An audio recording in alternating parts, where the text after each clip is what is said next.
बिस्मिल्लाहिर्रहमानिर्रहीम। आज का हमारा टॉपिक है डायरेक्ट प्रोपोर्शन। डायरेक्ट प्रोपोर्शन एक इम्पॉर्टेंट टॉपिक है और मोस्टली टीचिंग एग्जाम में इस तरह के क्वेश्चन आ जाते हैं। डायरेक्ट प्रोपोर्शन ये है कि if two quantities are related in such a way that one quantity increase so that second quantity also increase, और one quantity decrease second quantity also decrease. मतलब ये हुआ कि किसी दो क्वांटिटी के दरमियान ऐसा रिलेशन कि एक क्वांटिटी के बनने से दूसरी क्वांटिटी भी बढ़े, उसको हम कहेंगे डायरेक्ट प्रोपोर्शन। फॉर एग्जांपल, जब फ्यूल महंगा होता है, पेट्रोल की कीमत बढ़ जाती है, तो उसके साथ साथ ऑटोमेटिक गाड़ियों के किरायों में भी इजाफा हो जाता है। यानी एक क्वांटिटी के बढ़ने के साथ दूसरी क्वांटिटी बढ़े तो उसको हम कहते हैं डायरेक्ट प्रोपोर्शन।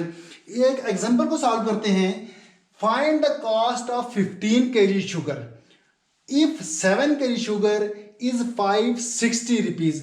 इसमें हमने देखना है कि कौन कौन सी क्वांटिटीज यूज हो रही हैं। सबसे जो पहला स्टेप है, इस तरह के क्वेश्चन मोस्टली आते हैं और सबसे पहले आपने स्टेटमेंट पढ़ने के बाद क्या करना है कि कौन सी क्वांटिटीज यूज हो रही हैं।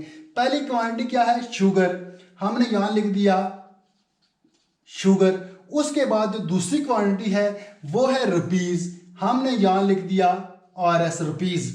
अब कितने केजी शुगर कितने की है, जो चीज हमें फाइंड है पहले उसको लिखेंगे कि 7 किलोग्राम शुगर मिलेगी 560 रुपए की। 7 केजी शुगर की कीमत क्या है? 560 रुपीज। उसके बाद पूछा गया है find the cost of 15 KG. हमने 15 केजी शुगर की कॉस्ट फाइंड करनी है। कितनी है वो? 15 केजी है और कास्ट हमने फाइंड करनी है, हमें उसका पता नहीं है। जो चीज फाइंड करनी हो, यानी हमने रुपए फाइंड करने हैं तो हमें पता नहीं है वो कितने हैं, तो उसकी जगह हम लिख देंगे x।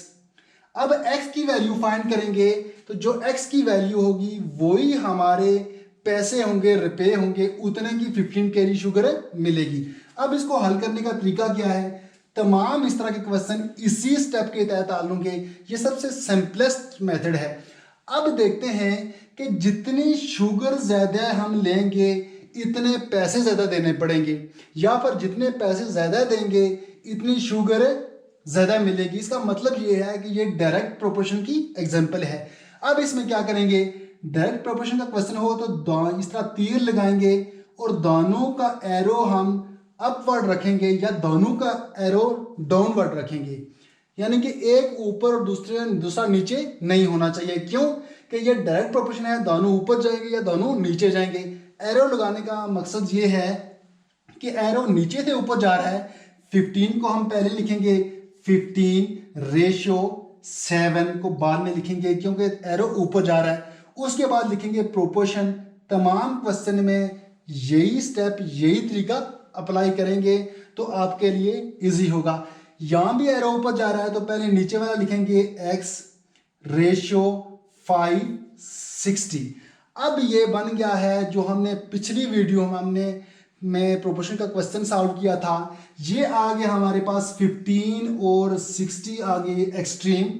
इसी तरह 7 और x आ गए मीन। हमने पढ़ा था product of extreme is equal to product of mean. 15 multiply होगा 560 से, 15 मल्टीप्लाई बाई 560 प्रोपोर्शन की जगह हम लिखते हैं equal to 7 multiply by x या 7x।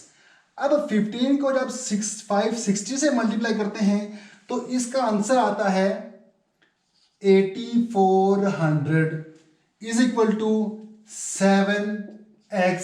अब 7 वहां मल्टीप्लाई हो रहा है x के साथ और x की वैल्यू को हमने फाइंड करना है, तो x उधर ही रहेगा, 7 इधर आके डिवाइड हो जाएगा। कैसे? 8400 divide by 7 is equal to x।